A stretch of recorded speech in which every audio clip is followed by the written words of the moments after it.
he goes and pulls a worldie tonight and helps us to move into the next round. Not all is not forgiven, but it's definitely a step in the right direction. So I'm not overly confident with him. No, you know what I'm like. I never would have made the decision to move De Gea on at the time. I didn't think it was needed. But we are where we are, and I hope he does turn up tonight. Yeah, I mean, I completely agree with you. I think he has to turn up tonight. And get your comments in the chat. We've got your chat open, so get your comments in and we'll read some of them out. Let's start from building from the back as we're talking about the goalkeeper. Let's talk about the defence. Harry Maguire and Luke Shaw were the centre-back pairing for the last game. Would you keep Luke Shaw there and play Reguilon at left-back, or would you play Evans/Varane and move Shaw to left-back? I'm a firm believer that you play your best players in their best positions. Luke Shaw needs to be played at left-back.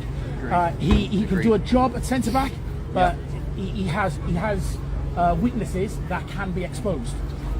Play Varane. Whatever the issues are, if Varane's going to be moved on in January, let him be moved on in January, but he's fit, he can play in that position, and it also means you're going to get the best out of Luke Shaw at left-back. Reguilon needs to be on the bench. I would go Harry Maguire and Varane.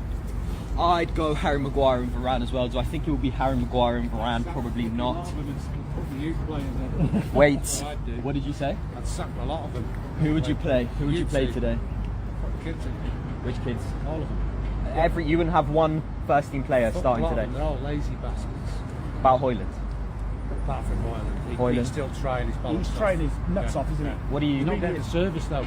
He's not getting the service. I do agree with you, but that seems to be the problem with all of our number 9s. That's right. Yeah. I know, but at least he's trying. You know, he puts the effort and the commitment in, but how long is it before he looks around the dressing room and thinks, okay, yeah, you know, it's like a cancer that spreads. Yeah. So I feel sorry for him. He is a good player. Yeah. You know. What do you think about Onana?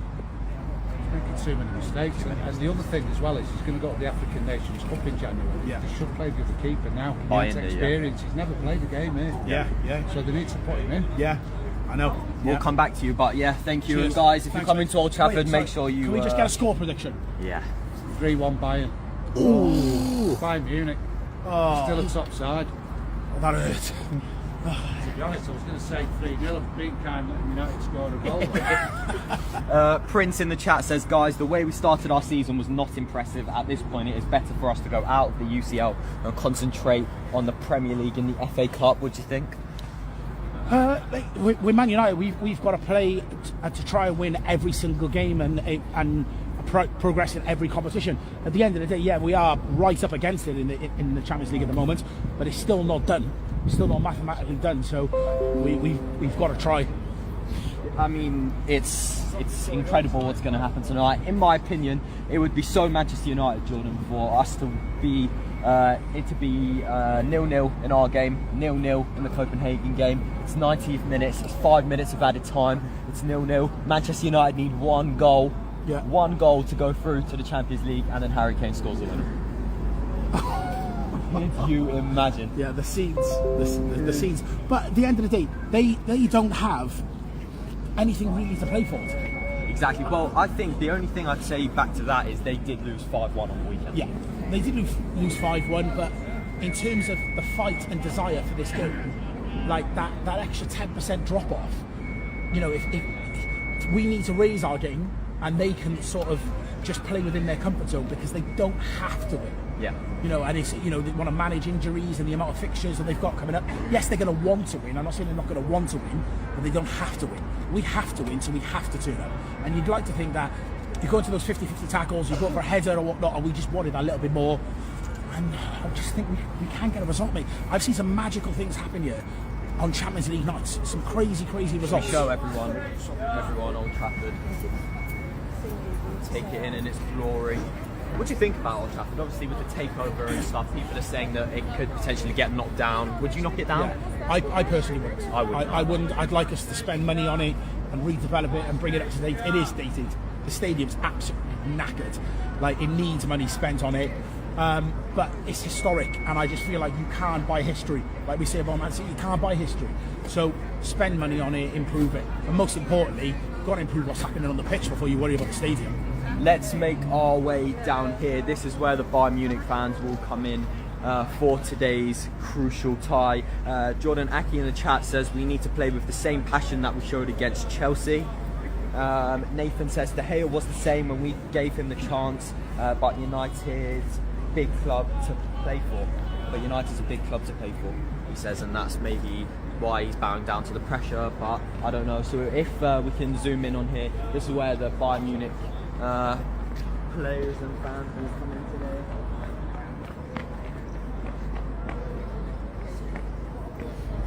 That is where they will come in. Let's make our way around here and show you where Manchester United will enter in around 50 minutes time. Jordan Sola says, apart from McTominay, goals aren't playing for Manchester United because there's no progressive players. What do you think? Yeah, no, I agree. We're not creating enough for our forward line. We definitely need to be doing more. We've got creative players in there that can do something, and they need to do something. It's a big stage tonight, and we need our big players to turn up. Big one for me is, does he bring Rashford back in? Yeah, see, this is the thing. Rashford and Martial missed Manchester United training yesterday. The club said it was due to illness. Yeah. Some people don't buy that. Some people do buy that. So I mean, I don't see why they'd miss training if they weren't ill. But it's an odd one with Rashford at the moment, isn't it? It is an odd one. There's definitely stuff going on behind the scenes where he's trying to take him out of the firing line. But listen, he's a star man. He's on the biggest contracts at the club. You need your big players, and him as a United boy through and through should want to play today, should want to turn up and score those goals to take us into the next round. Aki in the chat says, against Chelsea we were playing with passion and playing to prove something, playing to prove that Man United is a great club. We need to play again with the same passion.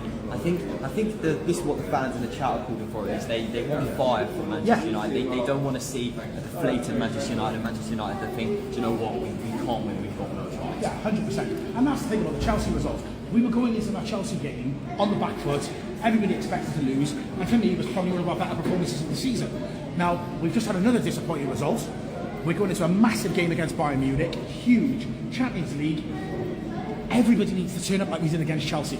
And I'm not saying the Chelsea game we were amazing, but we were much better than we have been. And I know Chelsea have been poor this season, but you can only beat who's in front of you.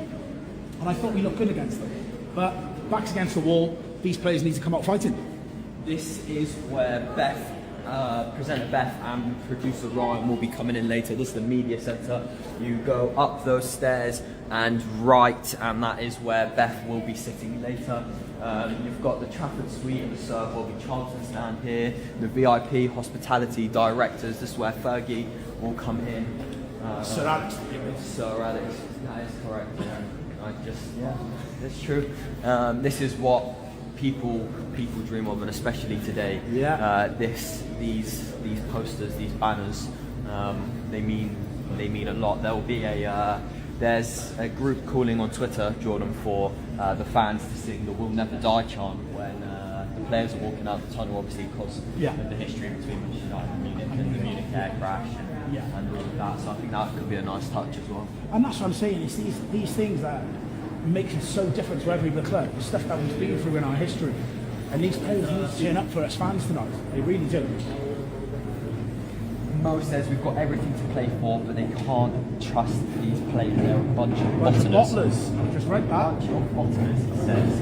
Bunch of bottlers. Let's explain to you now what's going on here. So in about 45 minutes time, 4 o'clock, as you can see, there's fans lining up. This is where Manchester United will get off the team coach, or players can drive individually. Then they have a 15-minute gap to enter the stadium. Let's just walk across and carry on. I'll walk around. So this is where the stewards are preparing. Those red things against the wall will be pushed together, and the Manchester United players will walk in to the players and official entrance. So Jordan, if you was to do a predicted starting 11 for tonight, what would you think? I think he is quite stubborn, isn't he? He doesn't seem to want to make massive changes. I think Onana's a given. I think we'll have Maguire and Lindelof again. Shaw and Dalot. What do you think about the debate between Dalot and Wan-Bissaka? Who's your go-to if you had to pick? I think Dalot's a better footballer, Wan-Bissaka is limited, but a better defender. I think overall you get more out of Delo, but that cutback that he didn't make the other day to Højlund, Oh, that annoys me. is unforgivable. Unforgivable.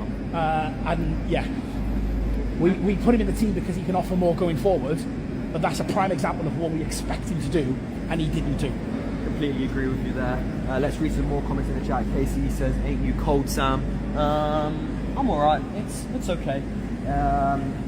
Rob Mason says, "Amrabat and Mainu starting midfield." I can't see it. I can't see it. I think it'll be Amrabat, Bruno, McTominay. I can't see him making any crazy decisions. I think he will play safe and go with what he knows. I'd like him to free Mainu, but I just really can't see it. Beth is in the chat. She says, "My guys with heart." Yes. Star girl Beth. Nathan says, "Stop blaming Onana. Back him. He wasn't like that at Inter." Yeah, but none of the players were like they were at any other club. It doesn't matter what they You were. see Anthony, you saw Sancho over there.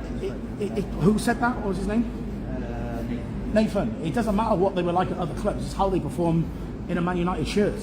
You know, we need them to deliver. We spent 50 million on a new goalkeeper.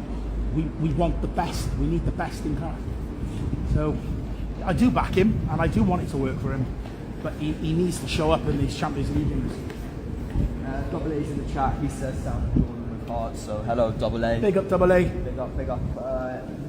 Nan says, "I don't think Amrabat and McTominay partnership will work this game." Interesting there. He doesn't think who? Amrabat and McTominay will work this game. Seems to be his go-to partnership at the moment, doesn't it? Yeah. Yeah. To be honest, I don't think Amrabat has played that badly. I do feel he needs a run of 8 to 10 games to get up to speed, and I think we are seeing better from him.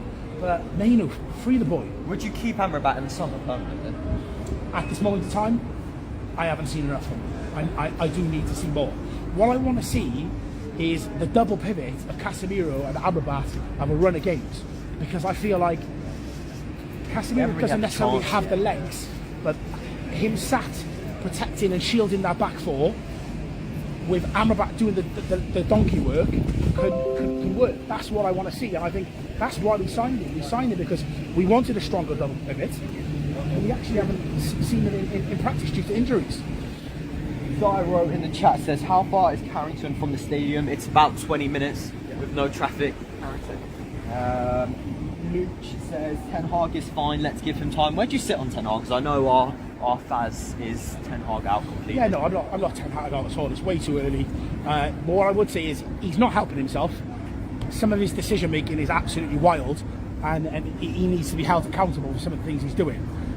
I feel like he's panicking and he's results chasing rather than being true to himself and playing the way he wants to play, which is why he's not being experimental with his new signings and actually putting them in. He's reversing to type and going back to what he knows will grind out results. But unfortunately at the moment, those results are not actually being ground out. So he needs to be true to himself, but I will give him to the end of the season before I make a decision on where I'm at with him. But at the moment in time, I still support the manager. There you go, you heard it here first. Jordan is Ten Hag in. Jonathan in the chat, he says, "We have no real leaders. Players are overpaid and very lazy. We need leaders on the pitch and a clean out of the management at the top." Raz says, "Some poor decisions from Erik Ten Hag, but I'm still backing him." I'm with you there. I think the thing with Ten Hag for me is he's the right man, but the squad itself in general aren't the best. How he can deal with them, and also all those off-field problems as well. And the thing with Ten Hag for me, Jordan, is also some of his in-game management is questionable. Oh, 100%. That's why I said he needs to be held accountable for a lot of the decisions he's making. He really isn't helping himself. People like ourselves that want to back the manager, want to support the manager, he's making it tough. And I understand Faz's points. I respect his opinion. I don't agree with it. To just jump now and be like, change the manager.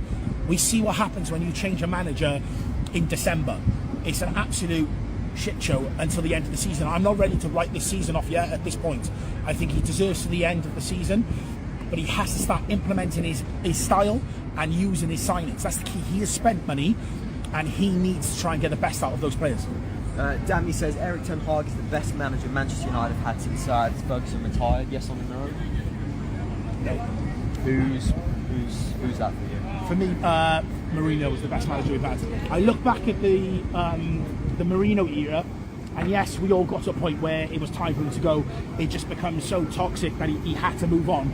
But ultimately, when you actually break down what Mourinho's issues were, his issues were Pogba, Martial, and the fact he wanted another centre-back to play alongside Lindelof. We got rid of him. We spent £80 million on Harry Maguire. He wanted... Who did he want at the time? He wanted... he ended up going to Chelsea and was dog shite. We should have... Morata.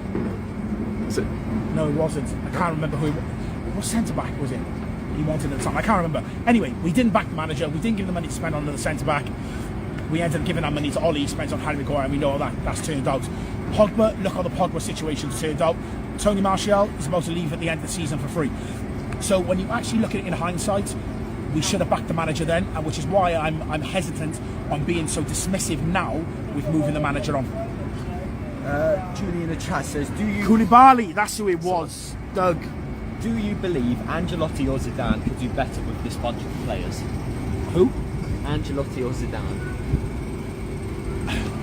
I see this Zidane hype is madness for me. Like, I understand what he's won, but he's looking for the perfect next fix. He's not going to come in and try and fix a problem at somewhere like United, because that's going to write off potentially what he's done at Real. He comes to United and flops, everyone will just say he was lucky with the team he had at Real Madrid. He's looking for a really easy next job. For me, Ancelotti is the last world-class manager available that I look at in terms of the last of the old school that we haven't had, that I feel could come in and make a difference. He walks into that changing room, everybody's on notice. They look and go, he's won it all, he's delivered everywhere that he's gone. For me, if we were to lose Ten Hag, for whatever reason that is, whether it's now or end of season, we need to do everything we can to convince Ancelotti not to take that Brazil job and have one last go at the Premier League and come to United. Well, Shan in the chat says Ancelotti or Zidane would only do better due to their portfolio and that they've proven they're successful. Ancelotti wouldn't come here. Jordan spitting pure facts. Good to see him on. He knows what he's talking about. If Pep Guardiola coached his current Man United players, would he concede? No, again, like, do you know, half of it is a respect thing. You know, you walk into the dressing room and people look and go, he's won X, Y, and Z, I have to respect him. And I feel like that may be a bit of the issue for Ten Hag with Varane, with Casemiro, with Ronaldo. They're looking at him and sort of saying, well, who have you managed? What have you really won? Yes, we know he's had a level of success as a manager, but he isn't in the elite.